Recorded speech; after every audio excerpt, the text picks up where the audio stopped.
I'm Kelly Siegel, and this is Harder Than Life, a podcast about self-love, self-awareness, business, and health. We tell outrageous stories and boil everything down to simple, practical advice you can start using today. Let's get living. Welcome back to the Harder Than Life podcast. I'm Kelly Siegel. Today's guest is special to me personally. We'll get to that in a moment. Let me tell you about Anthony Fracchia, the businessman. First, he built Altruis Benefit Consulting to a multi-million-dollar business, then sold it. All the while running his Aspire Detroit charity. Oh, and just to make things tougher, got married and divorced and is now truly living his best life. I met this beautiful individual in college, and he was a rival yet friendly fraternity to mine. We clicked immediately, and 30 years later, here we are on the Harder Than Life podcast, and he's going to explain to you, the listeners, how he makes life look so darn easy. Ladies and gentlemen, my brother from another mother, Anthony Fracchia. How you doing, sir? I am well. I'm going to start this off a little different. You haven't seen my book. I have not. My book. I'm going to read an acknowledgement to you, and I want to get your... You have an acknowledgement of me in your book? Of course I do. Wow. Anthony Fracchia, my ride or die, who took me in when no one else would. I see you, boy. You're my brother from another mother. I appreciate that, man. You're the second person to get a book. Oh, and it's autographed? It's autographed and inscribed. Oh, it's going to be worth some money someday. I hope so. But I'm trying to compose myself because, you know, the listeners don't know that at the time that we really become close friends, I was facing a 60-year jail stint, and everybody turned their back on me. Western Michigan University threw me out of school. My fraternity threw me out of the fraternity, and there was Anthony Fracchia. Come on, live with me. And California Avenue. I got pictures of it for the last trip. So I just, my first question to you is, where does all your compassion come from? Oh, wow. That's a good question. You know, I think, you know, the way I carry myself, I think you and I are both very authentic people. And I think the challenge that authentic people have sometimes is when you are truly authentic, it can rub people the wrong way when you're not acting the way that other people think you should act in given situations. And so where I think with respect to you, and where my compassion comes from is I know you're a good person at heart. You always have been. And that's because that's because we've taken the time to develop a relationship. I think when people see somebody from afar, and they see decisions that are bad decisions, right? We all make bad decisions. First and foremost, we all fail. And I think when people look at that from a distance without going any deeper, they have the tendency to become pessimistic. They have the tendency to become judgmental, and they don't go any further than that. And they say, this person made this decision, and because of that, I'm going to, distance myself from this human being. But what happens if your brother makes a similar decision, your actual brother? What happens if your father or your child makes a similar decision? You have that relationship there to know that, okay, I know this is a good person. I know they have a good heart. They've just made a very bad decision. So I knew that with you back when we were in college. I knew you were a good person. I know you have a good heart. And I'm the kind of person where good people can make bad decisions, right? That doesn't change how I feel about you. And also noticing that when the world was kind of crashing down around your feet, no one was stepping up to extend a hand. And I know I have the ability when I see that happening to put myself in that situation. And I know how I would like to be treated. I know how I would like someone that is a close friend, to react to that. And so I think that's where it kind of came from. Well, everybody needs to have that trait, and I love you for it, and keep doing it. And when we talk about bad decisions, I've made a lot, and every single time you've been there. So I really, really appreciate it. Absolutely, man. So to get serious for a moment, so tell us about Altruis Benefit Consulting and how you built it to be so successful. Yeah, absolutely. So you and I went to Western Michigan. I changed majors. I think I graduated with 2 majors and 3 minors, none of which had anything to do with what I chose to do as a profession, which I think is hilarious. Well, that's not too funny because I'm a criminal justice major.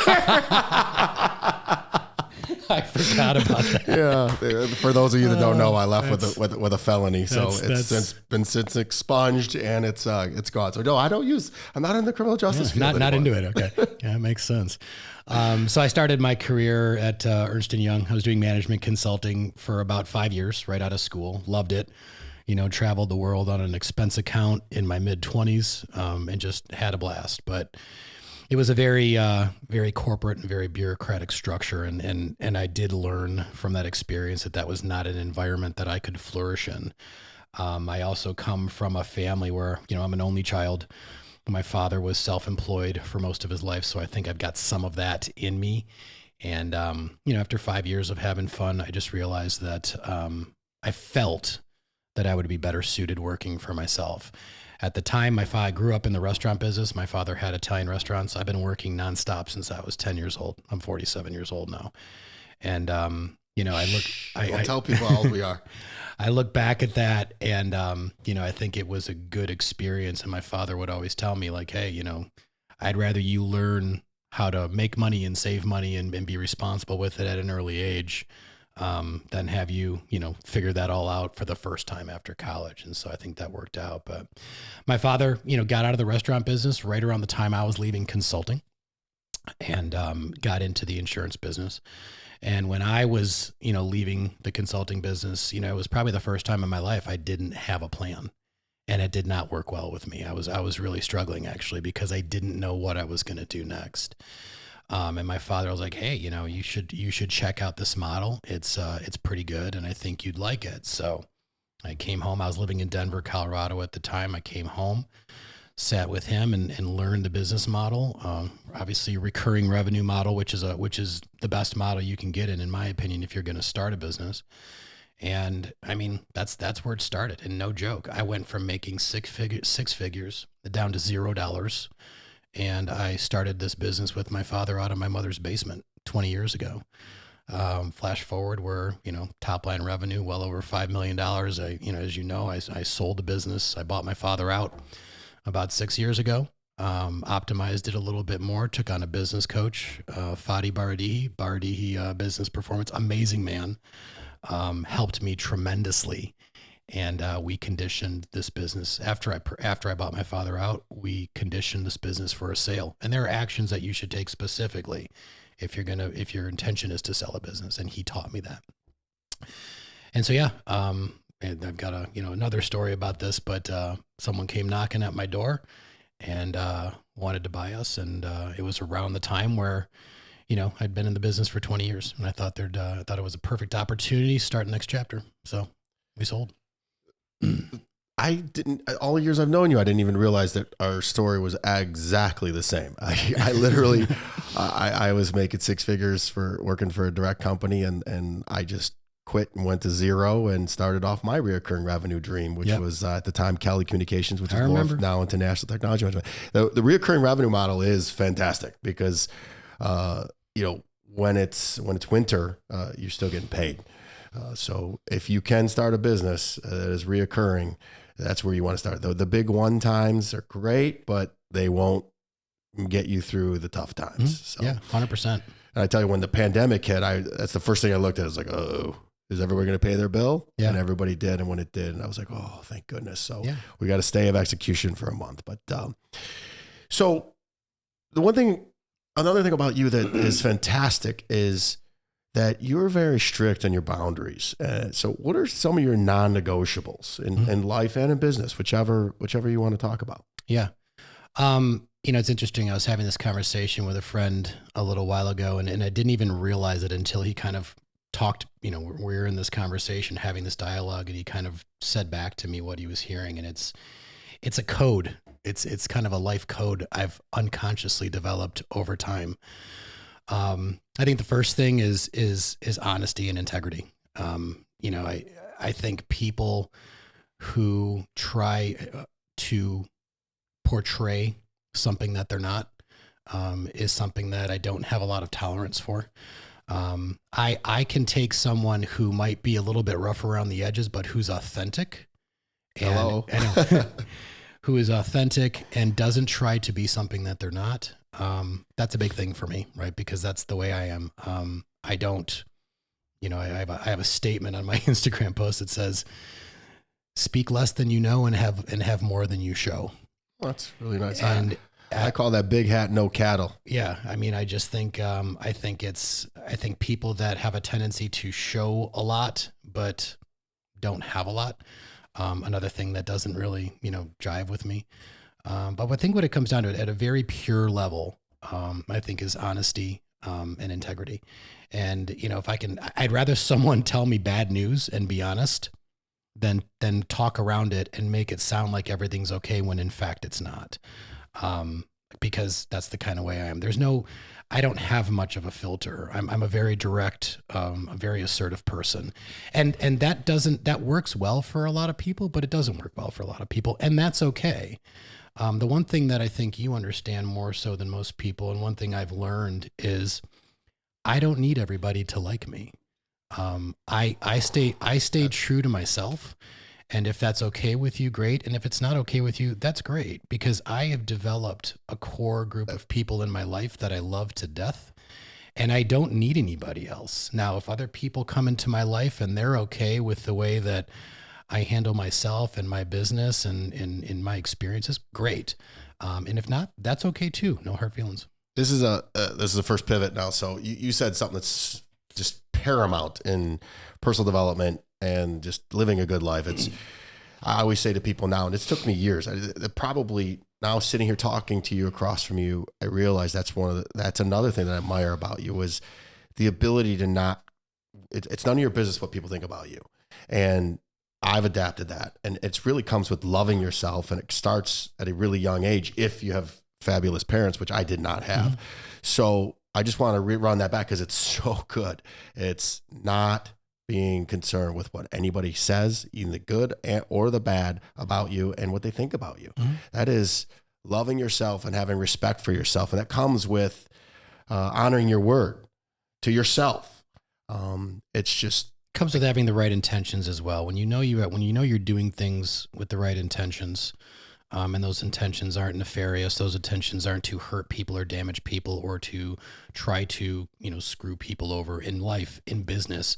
When you're doing things with the right intentions, I think that's a big thing. And to kind of go a little bit further, it's so funny that you brought that up, because I post quotes, and I know we're going to get into Aspire, but I post some quotes because I think that they kind of champion the message and the core of what we do at Aspire. But there was a Thomas Sowell quote, which I loved, which said, "You can't do anything. You can't stop people from saying bad things about you. All you can do is make them liars." I saw that, and man, did it hit home, because you were right there with me when the pandemic hit, that I had to deal with some nefarious people that said some and did some bad things and attacked my character, that very quickly exposed as to be false. So Thomas Sowell is very intelligent. I need to see more and more and more of this man. He's incredible.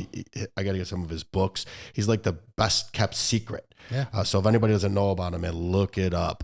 He's got some amazing insight on life. Absolutely. But that's powerful, man. The truth always comes out. It just takes a little bit of time. And a lot of times people meet resistance with resistance where, somebody says a lie about me. That's great. Mm-hmm. Cool. Somebody says something good about me. Thank you very much. I acknowledge it. I don't even give it any energy at all. Because the people who know you and care about you aren't going to fall for things like that. So the only people that will permeate are those that don't know you and are not a part of your circle. So if someone says something crazy about me and puts that out into the ethos, right? My group of people are going to look at it and be like, the people that matter, you mean? Exactly. Yeah. The people in my circle, the people that I embrace, are going to look at that and say, that's a false statement. I don't have to defend that. Now, people that are out there that might hear that and know much about me, will say, oh my God, he did what, or he's who. I don't put a lot of credence into the opinions of people that don't know me, don't know my heart, don't know my intentions, and don't know my level of integrity. That's going to happen. That's life. It's going to continue to happen for as long as we are here. So the way that we deal with that also says a lot about our character, right? If someone says something bad and you have a hair trigger reaction where you're going to go after that person, if it's false, why are you so upset about it? Right. It's so backwards. Life is so backwards because we're worried about people that don't even matter to us. Why do you care? Especially people that aren't doing better at that particular thing than you. So if we just... Haters going to hate. It's good to be hated by the right people. Yeah. All right. Back to the regular scheduled program. What makes you get out of bed in the morning? That's a great question. And that's something that's evolved over time.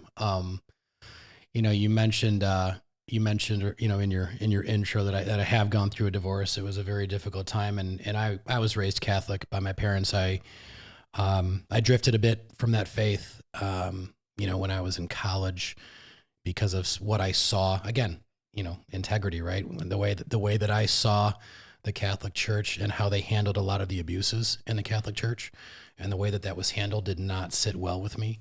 One of the minors that I took was philosophy. I actually wanted to be a philosophy major, and my father told me that I would never make any money doing that. And if I wanted to go to school for 30 years and, make $70,000 a year, go ahead, do that.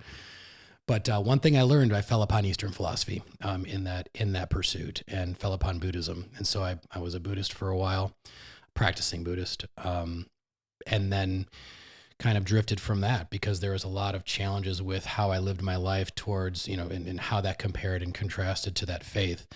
And then for a couple of years, I was lost. I really didn't embrace a faith. And after my divorce, or going through my divorce, one of my good friends who is, thank God, now a U.S. Congressman, John James, big plug for John. He's one of the most phenomenal men I've ever met. He's a very, very close friend of mine.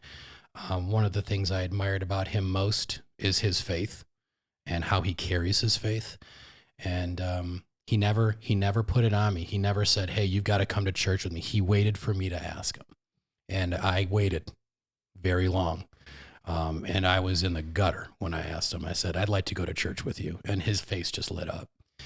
So what gets me out of bed today is my faith. What gets me out of bed today is my belief in God's grace and what he has in store for me that day, because it's neither good nor bad. It's every day I get up, good things are going to happen and bad things are going to happen. And they're all for my benefit and how I handle those. So that's what gets me out of bed today. I always say what life is happening for you, not to you. Yep. So when I joined you that day at church, which, I'm Jewish, so I go to church with you, that sermon spoke right to me. So it was very uplifting, and I really appreciate it. And I like to take a minute too to give a serious attaboy to John James. He really showed, and I told him last time I spoke to him that I admired his perseverance. He lost 2 previous times and kept going. And that man is an assassin, savage. He's going to change this country. And big shout out to John. Proud of you. And boy, if he can't do it, nobody can. So, and why he's going to be so successful, in my opinion, is because of how selfless he is. He is at his core. He is everybody else before self. That's his military training. And at his core, he is a servant. He's a servant of God. He's a servant of his faith, and he is a servant to other people. And I've seen it. I knew it before he started running. And that's why he will be successful at everything, is because he puts himself behind everybody else.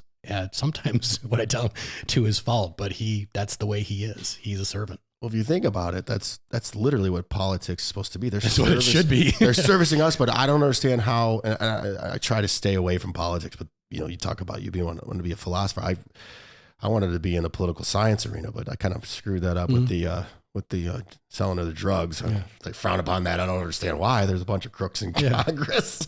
Anyways, I digress. I'm looking forward to it. I really am. I admire him tremendously, and I'm glad to call him a friend. So absolutely. What's the most important decision you've made in your life? In my life? That's a thinker. You know what? I think I'll go back to the faith. I think the most important decision as of in recent years, in the last probably decade, the most important decision I've made is to go back to church. most decision I've made. That's the most important decision I've made, is to re-engage in my faith, and resuscitate my relationship with God. That's fantastic, because most people, it's fear over faith. They're both believing in something in the future. Why not believe in faith? And faith doesn't necessarily mean religion, just faith that in some sort of source / energy / higher power. You can talk more about it from your Buddhist background. It just talks about love. Yeah. And everything is love. I have a saying in my house. It's up in my bathroom. It says to love everybody and tell the truth. Mm-hmm. So we're made up of a lot of, I want to kind of take a step back and talk. We kind of brushed over the fact that, you went through a divorce, and I met with you. We had dinner several times through that difficult time. And, this is harder than life. And you've lived an amazing life, been way more good than bad. Talk about what you learned through that process. It is, for those of the people that have been through it, it is one of the most difficult things. They say it's like death. Mm-hmm. Give the listeners some advice, some things to look for, their best advice about that. Yeah. I think it's, difficult. Anytime you spend years of your life with another human being, you're both evolving through that time, right? So, you and I aren't going to be the same person we are today 10 years from now. We aren't the same person. Thank God. Yeah, exactly. We're not the same people we are today than we were 10 years ago. I think the challenge in committed relationships in general, whether it's personal or whether it's professional, is do you have a good sense that you and your partner are going to grow kind of in the same direction, right? Is your belief system compatible? Are your choices, are your goals and what you want to achieve in life, are those compatible? In my personal situation, you think that, right? I waited a long time to get married. I got married when I was 34. I think I got married when I was 34. So I waited a little bit. My partner, my ex-wife is not a bad human being at all. We actually have a great relationship today. We just realized at some point, man, did we try. We threw everything in the kitchen sink. It was not for lack of trying. I think we realized at some point that square peg, round hole, we can keep doing this and we can keep trying. But are we ever going to achieve what we actually deserve in life? And to sit down with another human being that you're, committed to and having that discussion it's a challenging thing. It's a difficult thing. It's a monumental discussion, but we made the decision that we decided we weren't the right people for each other. And that rather than spend the rest of our lives fighting for something and maybe not having the outcome, or likely not having the outcome that we want or deserve, we decided to part ways in an amicable way. And this because you were with me through it. We did it ourselves. We didn't bring on attorneys. We sat down like adults and discussed through it. And I said, listen, if we can do this ourselves, I will go above and beyond whatever you ask for. And that's how it ended. I have a friendship with this person today. And I'm grateful for the way that we did it. What I will say, what I found very surprising throughout this, and even I'm now 4 years removed from my divorce, is we have so many people out there that see friends or go through terrible divorces, right? Or you may have a friend that's gone through a terrible divorce. And a lot of times most of the time they say, God, why can't people just do this in a better way? Why can't people do this in an amicable way? And what I found, which I think is very interesting, is even when you do it in an amicable way, people look at you strangely, like, how did you do that? Wait, you still talk with your ex? Why do you still talk with your ex? I'm like, oh, we share a dog. And I spent 10 years of my life with this person. I don't want anything bad to happen to this person, but just because it didn't work doesn't mean that's a bad human being that doesn't still deserve kindness and respect. Yeah, she's great. Even in down times, you win. Even in a down situation that most people don't win, you win. Yeah. You're amazing. I just love you, and there's so much to learn from you. And I look forward to what's coming next. And I'm going to I'm going to switch again and say, when I decided to quit drinking, it was like 3, 4, maybe 6 days into it. And I was sitting on my steps in my house, and several things happened. My COO quit at my company. My girlfriend freaking left, and the world was falling in on me yet again. And I was sitting on my steps, and you called to check in on me, and literally you said, "Hey man, you said the same advice you just said. You said you're not a bad person. You've made some bad decisions with some bad people." And I just burst out in tears. And I remember that conversation. At that moment, I felt like giving up. I didn't say this to anybody. I mean, literally I carry a gun, I had a gun sitting right there, and I just was hitting rock bottom, man, rock bottom. And I thought that this isn't what I want. And hearing your phone call took me through that. And I'm grateful. I mean, 2 of the toughest times in my life, you've been there. So I love you for that. And it's going to lead into our next question, was tell us about a time that you almost gave up, how you felt about that, and what you did instead of giving up. Yeah. And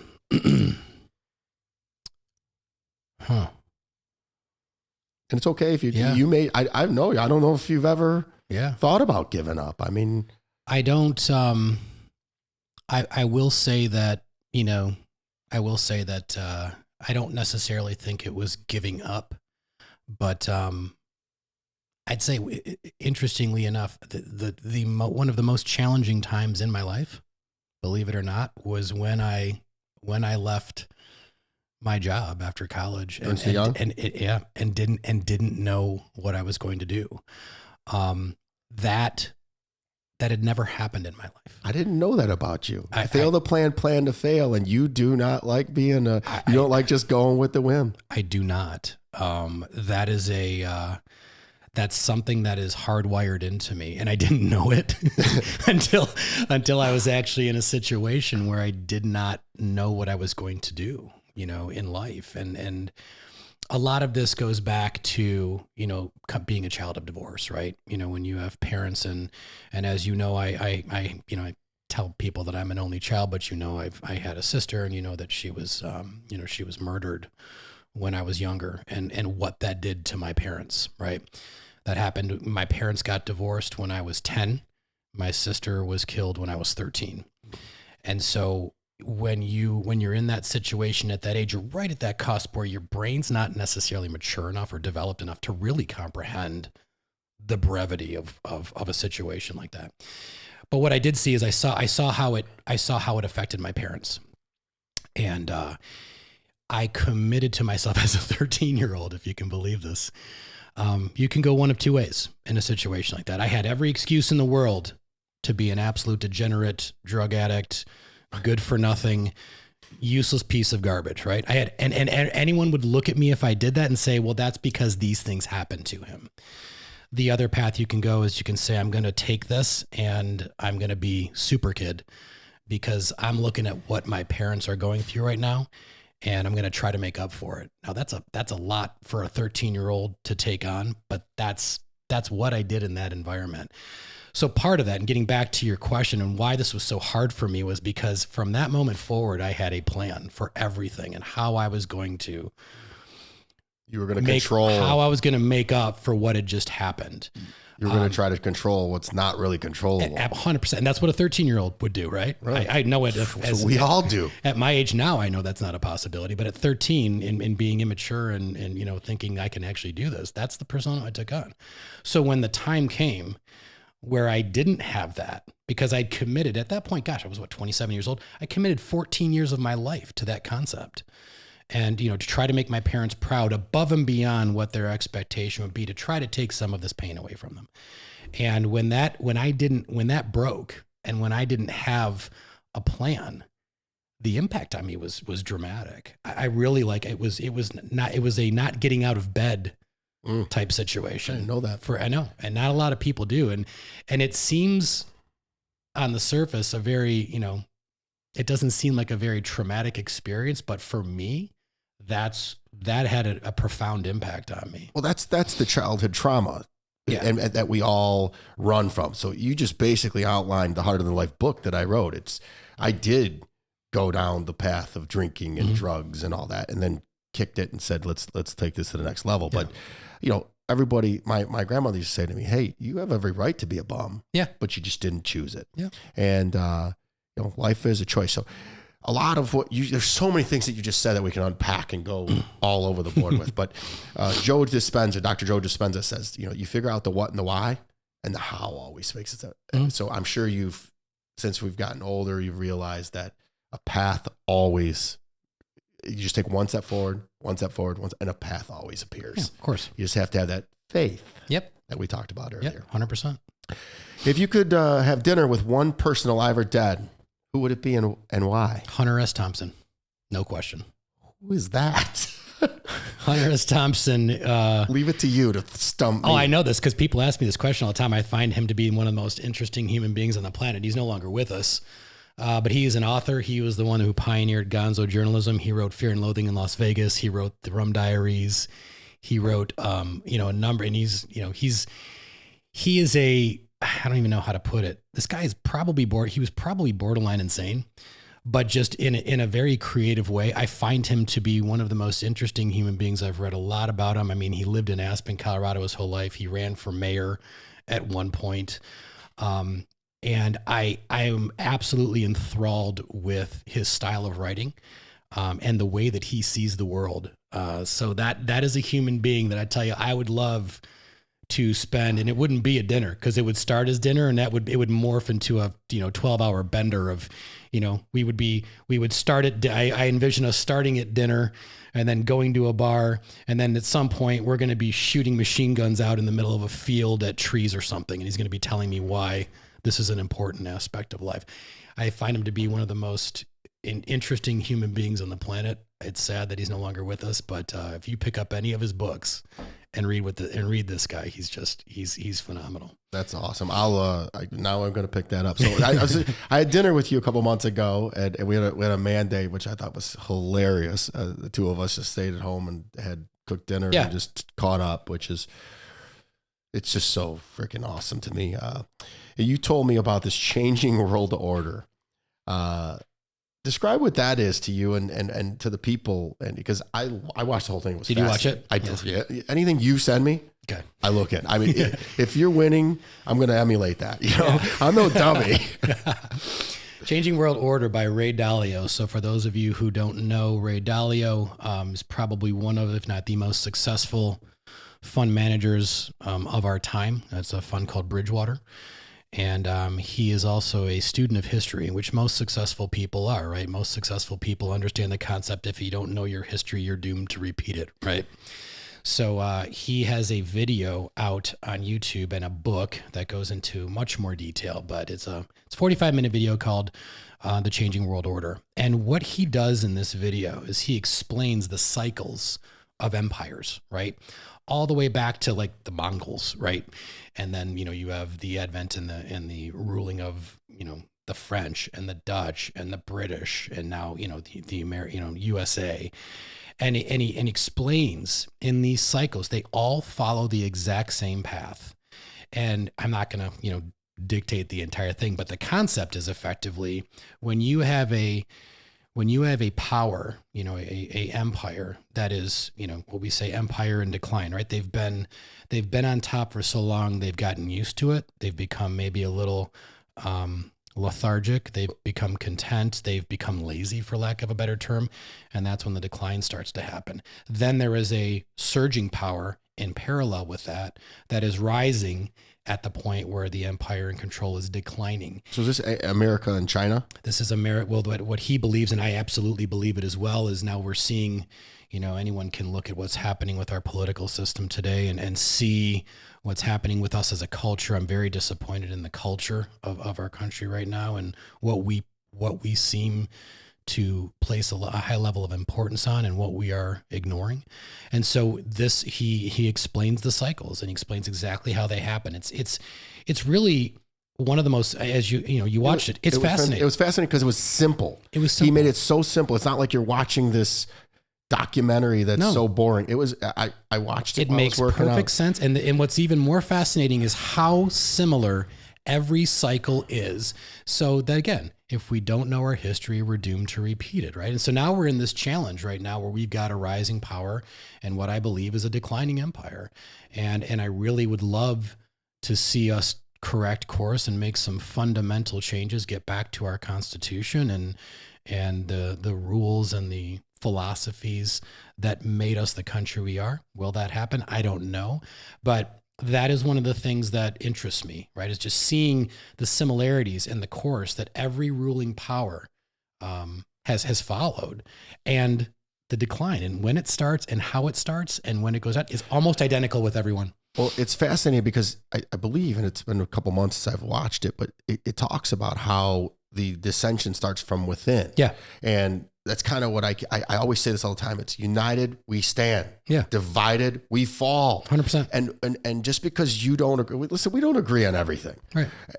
But I respect you for it and I listen to you about it. Mm-hmm. And it's everybody. We've forgotten what we learned in kindergarten, which is communicate and come to some sort of compromise. Yeah. And just because the left and the right can't get, we're part of the same airplane. We're part of the same, we have to learn to communicate. And it's, and just because you don't think the way I do doesn't mean I want you to perish. Right. It's like shooting the pilot because you don't believe him. And let's crash this plane. And that's what's happening. Yeah. And that's what he says. So, again, we have amazing people like John James, and we need more. And I think it was Joe Rogan that said this as a joke in one of his stand-ups. Like, the founding fathers wrote this 250 years ago. It's like, you haven't made any changes to this yet? Yeah. Man, we wrote that with a feather. Yeah. So we definitely need some, especially with the advent of the internet and the way things are, we have to make some changes, term limits, maybe some age stuff. I even think maybe some changes to the party system. Mm-hmm. I'd like to see some models of what would happen if we introduced a true third party. It's difficult when the people in control of making the decisions are the ones that will be impacted by those decisions. Well, if you pay attention to what's going on in the world, and I don't mean this to go political, but we've got to raise awareness of this. And, you saw that the vaccine was pushed on us and you see people dying out of nowhere. And I'm not saying there's a causation, but there's definitely a correlation. Yeah. I'm not an advocate of the vaccine or against the vaccine, but we've got to get more truth. We've got to get more transparency from our government who serves us. Yeah, absolutely. Agreed. Which is great. Here's my next question. If you could create one law, what would it be and why? I forget which country does this. I think it's a Nordic country, but the one law that I love, legislatively, that if you want to introduce a new bill or a new law, you have to pick 3 laws to get rid of that are on the books. That's interesting. Because there are so many laws that you would have to dust off from the 30s and the 40s that are no longer applicable. Here's the thing. When you have just an infinite number of laws on the books, right? You'll go forever. You won't exercise those. You won't enforce those, but maybe somebody does something that you don't like and you go back in your Rolodex of things that can trip somebody up and find something from 1912 that's still on the books that you're going to enforce to trip somebody up. I mean, I am not a fan of overregulation. You and I are business owners. We're entrepreneurs. And I think that from a business perspective, the legislation and the burden of that, it's not necessary. I think we live in a society. I'm in the insurance business, right? I live in an environment and I operate in an environment where if one person in my industry does something wrong or bad to somebody, our entire industry is guilty. And now there's 7 more laws everybody has to follow because this one dude over here did something that hurt a senior citizen. But that would be it. I mean, because what you're doing is you're creating new legislation today that's applicable today, and you're eradicating legislation that is no longer applicable or antiquated. And I like that concept because now what we'll do is every time right now we just keep piling laws on top of laws on top of laws on top of laws, and it just gets to the point where it's not sustainable. It's so brilliant. You're so brilliant. Your mind, I love the way your mind thinks. That I believe I know I read this, but I don't know if it's true because I don't know where the heck I read it, but I believe the United States Constitution is the largest in the world. Yeah. Do you know that to be true or not? I don't know that, but it sounds and for that exact reason, we keep adding. So it always amazes me how people could go and run for office and be well off and then come out billionaires. I don't understand. How are you serving the country and getting rich off of it? Yeah. And so I don't know. It's one of those things that make you go, Yeah. What does your daily winning routine look like? So, I'd say as of late, I have I have a daily scripture I read in the morning, so before I get up, I love these little daily things, like pop my email. So I get out of bed. It's the first thing I do is I'll read a verse. There'll be some dialogue behind it, followed by a prayer. So, that's, one thing I try to do. Now I don't do it every morning, but it's one thing that I try to do because it sets your intentions for the day. No matter where I am, even the fact that I've sold my business, my staff will tell you I am always plugged in no matter where I am. It's just the way that I'm geared. So, whether I'm working remotely or in the office, I'm on early. I'm making sure that things are going in the right direction. I get done with work, try to get done with work early afternoon. I'm not like you. I really wish I could wake up at whatever you wake up at 3 a.m, and work out in the morning. I unfortunately don't sleep well because I have a hard time turning my brain off at night. My body's tired, but I have a hard time turning my brain off. So I'm an afternoon exerciser. Wait, do you meditate with being from Buddhism? Do you meditate at all? Not as much as I should. And really not much at all right now, but I know that's an issue as well that I'm working on. But so, wake up with my verse, hit the company, make sure we're on track, work out. I cook probably 90+% of the food I eat. That comes from being a child of, growing up in a restaurant. My parents are amazing cooks, both of them. I'm not an amazing cook, but I eat like a freaking caveman. I'm paleo. I don't care what it tastes like. I want the nutritional value. And then I'm usually home, maybe watch a little TV, play some guitar, try to stay up on that, read. Dude, I'm in bed by 9:00. Yeah. So am I tell you. So I don't sleep very well, but I don't sleep because I'm so excited. My brain shuts off. It just falls off at the end of the night because I'm so busy. But I have no problem falling asleep. I have a problem staying asleep. And then when I wake up, my mind is fired up and ready to attack each day and win each day. So love it. I just go to the gym and dispense justice. So I saved the best for last. I'm really most proud of you for this Aspire Detroit charity that you're a part of. So let's bring this thing home with telling me about it and how the listeners and how we can support you in that, because I know that's your passion. So Tell us about it, and the floor is yours. Yeah. Aspire was so I've been involved in the youth mentoring space, primarily young men, high school age for a while. As a volunteer, I'd say probably goes back 10, 12 years as a volunteer.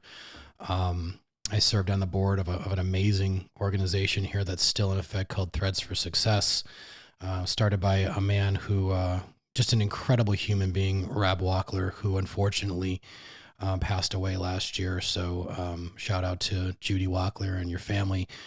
Just an incredible man with an incredible heart and soul who I learned a lot from. I was on the board of that charity for some time, and we had a lot of discussions on how to evolve that charity.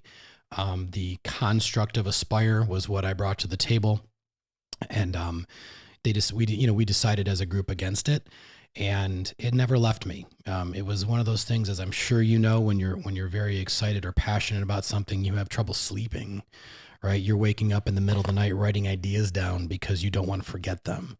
And that's what I found myself doing with this idea. So I stepped down, gracefully from the charity. I'm still a big part of it.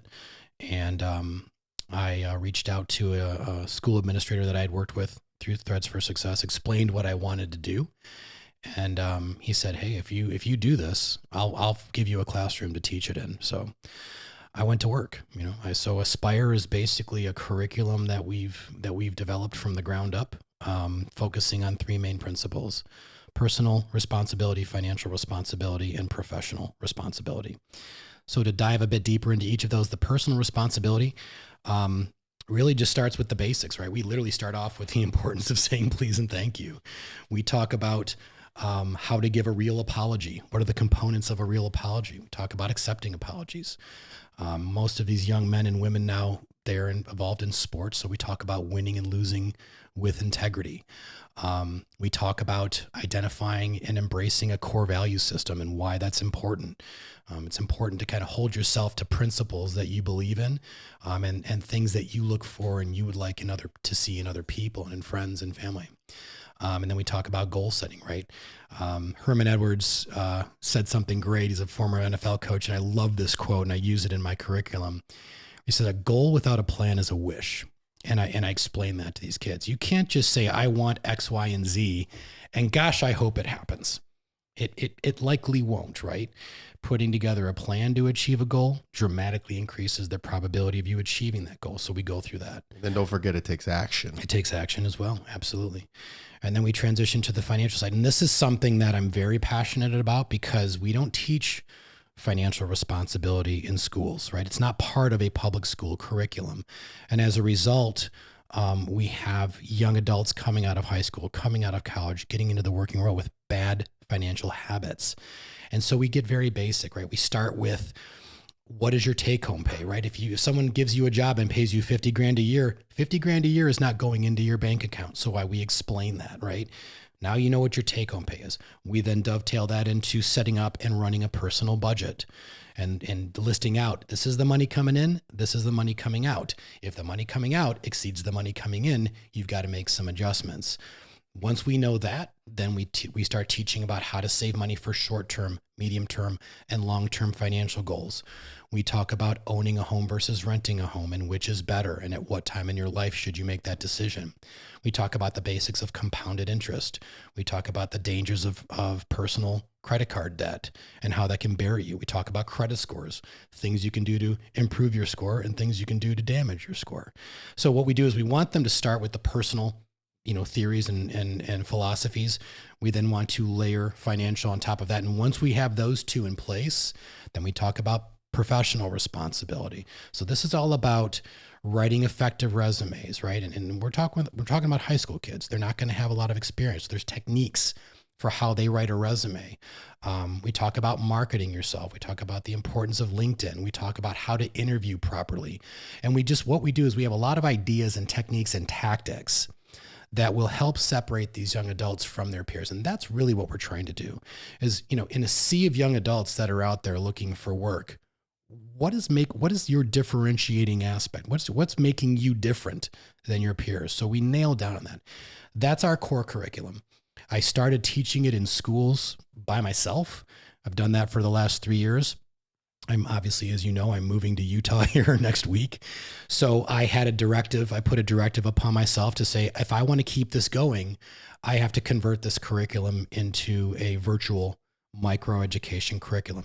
I'm going to give a shout out right now to my very good friend, Mark McManus, who is a very successful entrepreneur here in Michigan. And one of the companies he owns is a group called Intellizy.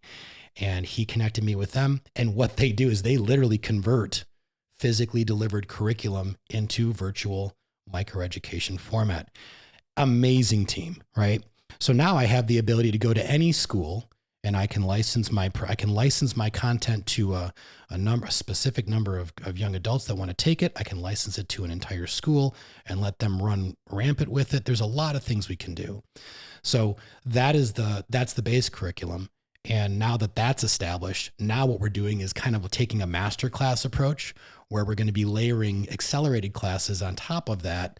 But the students have to go through the base curriculum first. So we're going to talk about reading financial statements. We're going to talk about personality profile tests and why they're important, right? How to write a business plan, things like that. Things that these kids aren't going to get from school that people like you and I have learned for, the hard way, 40 plus years on this earth, and trying to condition them for what the world's going to look like when they get out. Right. Cause it's not always a beautiful place. So what was the website again? Is it aspiredetroit.com? It's aspiredetroit.com. And, but again, we call it now, we reference it as Aspire because we're going to be bringing this to different communities across the country. It's not just going to be local to Detroit anymore. Make sure that that's in the show notes, as well as the Fadi, the business coach Fadi. Yeah. You've met him. Yeah, I know him. Two outstanding individuals and setups. So I recently did a podcast, and I asked that question of what law that we should enact, and I want to add this to you. He said we should teach personal development / emotional intelligence in school. Yeah. So I would challenge you to throw another one of their big thing out there is EQ, emotional intelligence. I would challenge you to throw something in there to realize that, take the 3-second rule and just, you can't just start popping off. Yeah. Because I used to have a huge chip on my shoulder. Me too, dude. And we somebody come at me, I'm coming right. I'm not telling you how to run your charity, but I would love to, I'll help you with that if you need my help. And I want to be involved, as I've told you 1,000 times. So, Anthony's socials will all be in the show notes. I can personally guarantee that your best is yet to come, because you're constantly working on yourself. You're brilliant. I love you very, very much, and I'm glad you're in my life. Thanks for coming on. Love you, brother. Thank you for listening. Please rate and subscribe to Harder Than Life, and let's take this to the next level. Get connected at the links below.